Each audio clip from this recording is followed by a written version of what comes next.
Hi, everyone. Welcome to part 2 of 3 on our discussion of back to school stressors and unique solutions. If you missed part 1, go to my webpage, specialparent.org, and get caught up there first.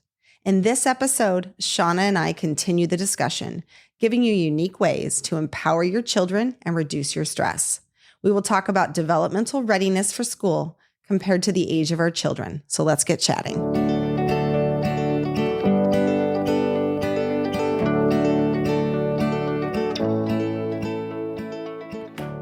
But even something as simple as finding like a really common scented candle, like vanilla. So for the rest of your life, you can find a vanilla candle somewhere. Right. And so always have that be present when they go to bed or just a plug in, and it begins to cue their brain.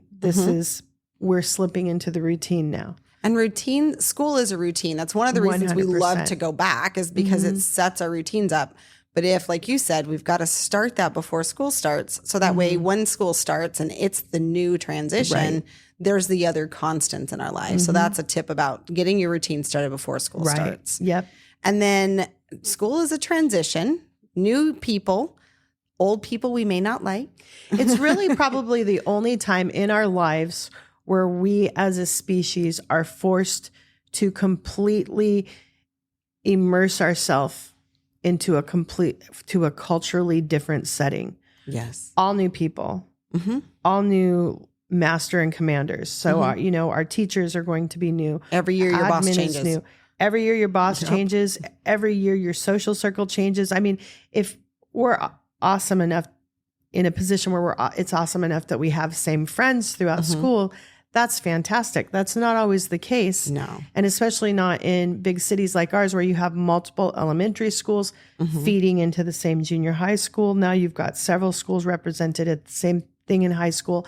This is really the only artifice in our culture where we do that. As adults, we don't once a year flip the mattress on our life and have everything new. Yeah, we have more stability as adults than our kids. And I think that's another tip, is listen to your kids as they go through this. Just give them that space, because you can normalize for them that it's okay to have the anxiety about this. I don't go through this transition every single year. Right. You do, but I'm here to support you because I survived it going through it myself.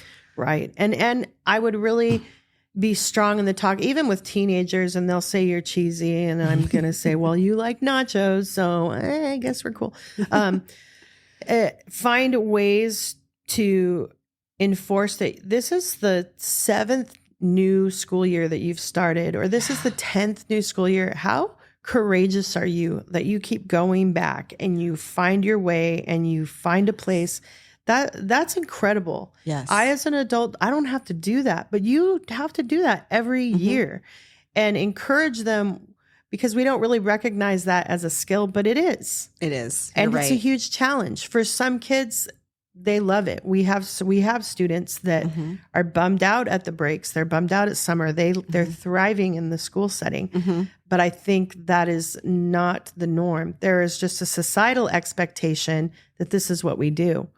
But we're doing this to those who are most rapidly changing and growing neurologically and developmentally. And we're wanting them to completely readjust annually. Yes. It's a lot. And it's a good thing. You mentioned kind of reaching out to the teacher beforehand. Sometimes reaching out to the teacher is a good idea. And I know I did that this year because my middle son transferred schools, and I wanted some of the teachers to kind of just have an idea. He had some unique needs as far as bathrooming and toileting goes. Not that the teacher needed to do any of it, but they need to be aware of it. Right.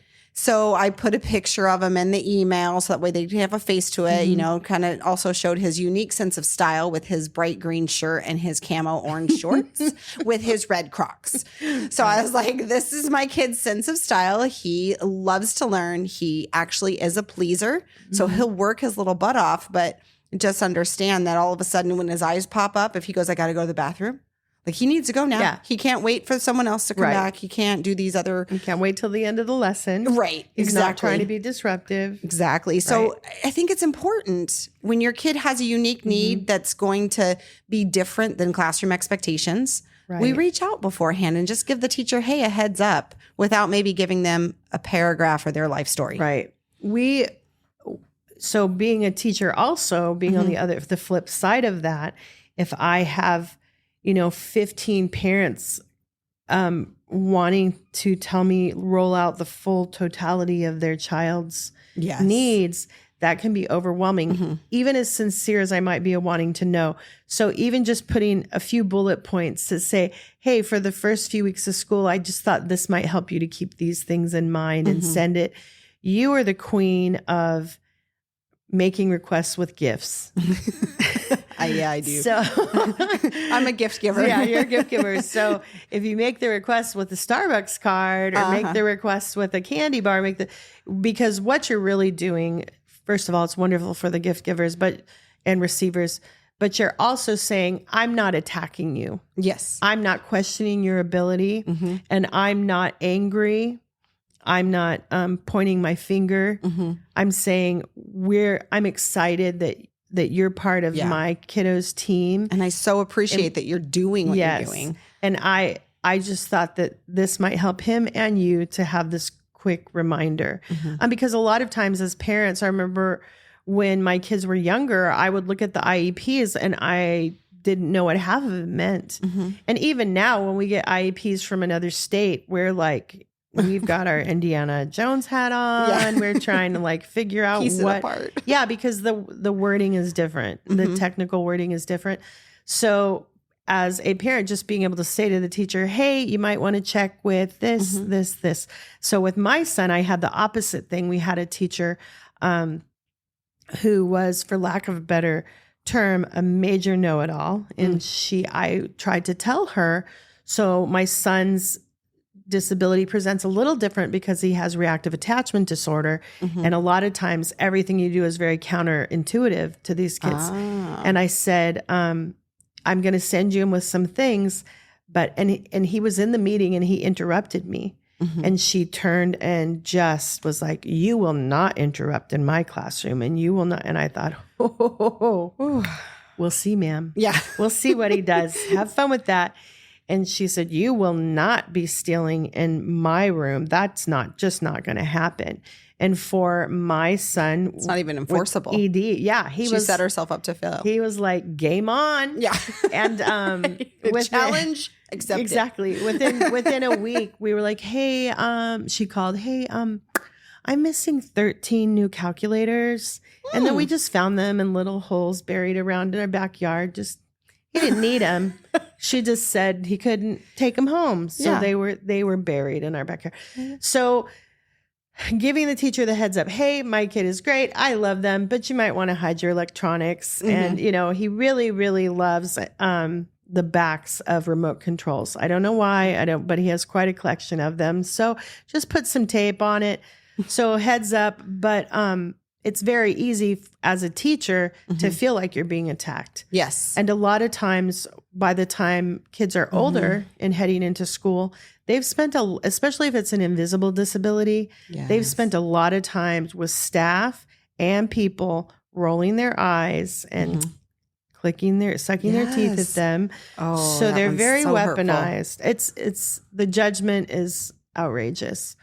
And already, my children are adopted from orphanages. I went there. I saw where they were living. I know what early trauma looks like, but I'm the mom. These are my children. So there was still such guilt over the places where I didn't see health in their life.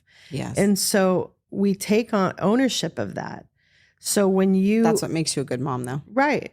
Yeah. Well, not according to my son, but still over there trying to whip up some world wars.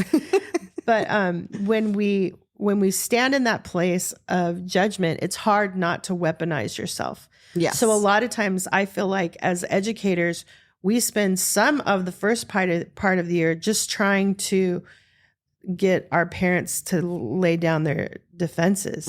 Because parents are used to the judgment that comes from educators. I experienced that last year. I know I talked to you about it last year. We won't go into too much detail here, but a lot of judgment from teachers. I even had during an IEP meeting, it was recorded even. Yeah. The teacher said, well, so what does it mean for him to have this disability? How does that even affect what he does in the classroom? And that was said in April. And I was just like, well, that explains a lot. Now I understand why the accommodations weren't as effective as you'd hoped. So as a parent, it's like we're going back to school and I have that in my mind that just happened in April. And now he's going to have new teachers. And there's the stress of, am I going to have teachers who don't understand that it is a disability at all, not an excuse. Right. That it is, something that they can help him with if they're willing to. So we have that stress. We have the stress of, I have to buy new stuff, all the new pencils and the supplies and this. You can go broke at the beginning of the school year. Yes. You have 7 kids. Yes. Yeah. School year had to be very taxing on your financial situation. Well, I'm also like, shopping is my love language. And so it's outrageous. And it's honestly, it's another thing planning. They will mock me, but I have little cubby holes in my closet of school supplies and stuff when it goes on sale through the year. I mean, they're all going to need colored markers. They're all going to be crayons. So I put it aside to not kill myself because, as teachers, we have like that top ramen in August when we're waiting for that first, first check to show up. But yeah, I mean, even with the kids to make it a game, you can make it a game. Oh, we've got all the newspaper ads. Let's see who has the best price on pencils, who has the best price. Yes. Because, my mind get in there and what's the most expensive pencil I can find? These are the Ticonderogas already sharpened, ma'am. I don't need to be spending all my time doing this on the sharpener. Now kids have it easy. Yeah, they do. But then we have to listen to it. That's true. Oh, sorry. It's so bad. We can edit that out. Well, and that's actually a way to kind of empower kids and get them excited about the school year is have them help with the shopping, have them find that new backpack that they love because they, dragged the other one along all year and now it's got a big hole in the bottom, but it was their favorite, but duct tape's not even going to fix this one, baby. This is how, you need to help me get you ready. And if, again, we model that excitement about the school year rather than that, I've got to buy more of that again. So and we can even make it a game where you give them a budget. Here's how much you have. Here's all the ads. Piece it together what you want to buy. There will probably be less pencils and more squishimals on there than you would like. But Mom, I need one for each class. I need one. Each teacher said that I have to have a stuffed animal in my desk. Of course they did. Right. Sure.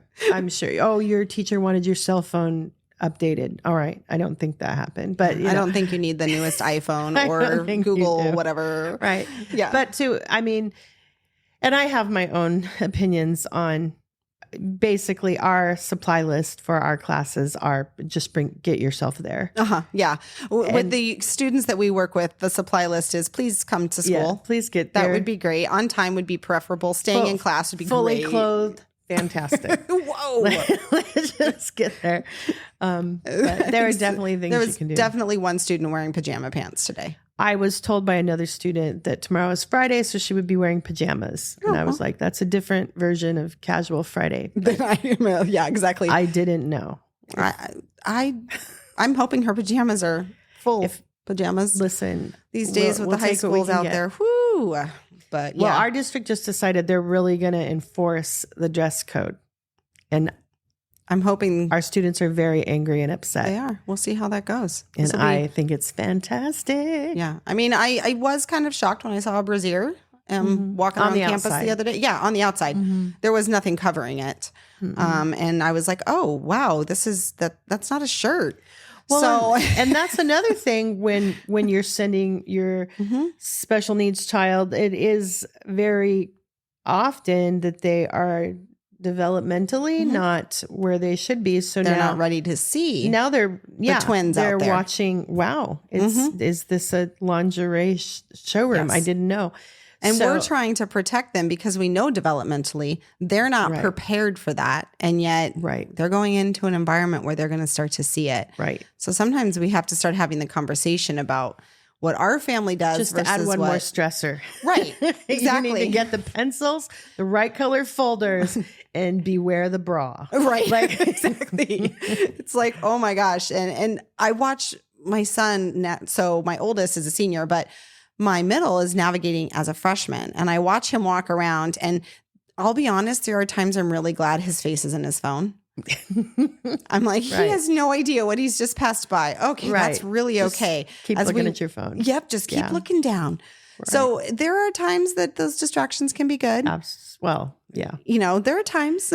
Normal, healthy development is what it is. And I think that is the misnomer when their body is developing at a normal rate. And their brain is not. But their brain is not. And sometimes it's more of a social construct. They're presenting just younger than they are. And so it's not that you're wanting to protect them from the world or do anything. You want them to be able to develop in a functional, healthy curve. Right. And if they're not prepared to process that information, but it's going to be up in their face, then you've got some issues. One thing that we do a lot, and we try to be a lot better about it during the school year, is highs and lows. We'll sit down at the dinner table. What were your highs and lows, and get everybody talking, or roses and thorns. Ooh, that's a good one. Yeah. What were your roses? What were your thorns? Usually every adult says, what were your highs right now, this time when it's almost bedtime. Bedtime is my high. I'm feeding my face and I'm going to go to bed soon. It's so close. So yeah. But being able for them to talk and to talk freely with you. And if you say, gosh, I haven't been doing all this. Right. I haven't been, that is just fine because every day is a new day. Yes. And we're going to start. We've got, maybe tomorrow we're going to set it, make it easy. Do a would you rather around the table. Would you rather go on vacation in a forest or to the ocean? What would, just that sort of thing. And usually adolescents initially are very reticent and kind of snarky about it. But really what happens is once everybody starts to feel free to share their heart and where they're at, they'll end up leading it. They'll end up stepping up. I do have some typical children as well, and typical family members. I live in a multi-generational household. We have multiple generations. But my one daughter, Kylie, when we do would we rather, just because of her level of opposition, she will never choose one of the two options. She always goes so rogue. She has option 3. She has option 3. We're always like, I don't know, Kylie's. You're like, hey, we didn't think of that one. All right. Thank you. Thank you for adding. Thank you, Kylie. Well, and that's one of the things we teach when we're stressed out. We can do it for ourselves and we can teach our kids to do it. Is when we're stressed out, we're in that emotional part of our brain. So if we can do things like the would you rather or those, the highs and the lows, it kind of takes us out of that emotion and makes us think about something completely different, which can calm us down. And then we can process the day better or the upcoming week of new school or whatever it is that we're having anxiety about. So those are great tips for, parents to try to help their kids learn to stress a little less, have a little bit more maybe laughter and fun about what's coming up. Rather than telling them, just picture everyone in the room naked. Remember that used to be the tip, right? Yeah. Who thought of that? I hope you enjoyed part 2 of 3 of our discussion on back to school. Shawna and I continued giving unique examples and solutions. We discussed routines, communication with teachers, ways to encourage our kids, and why school is such a unique experience in everyone's lives. As parents, we believe that all parents can help find the balance between age placements in school and developmental readiness. Join us next week for part 3, where we talk about healthy coping strategies for back-to-school stress and wrapping up how to start this school year. Thank you so much for watching and listening.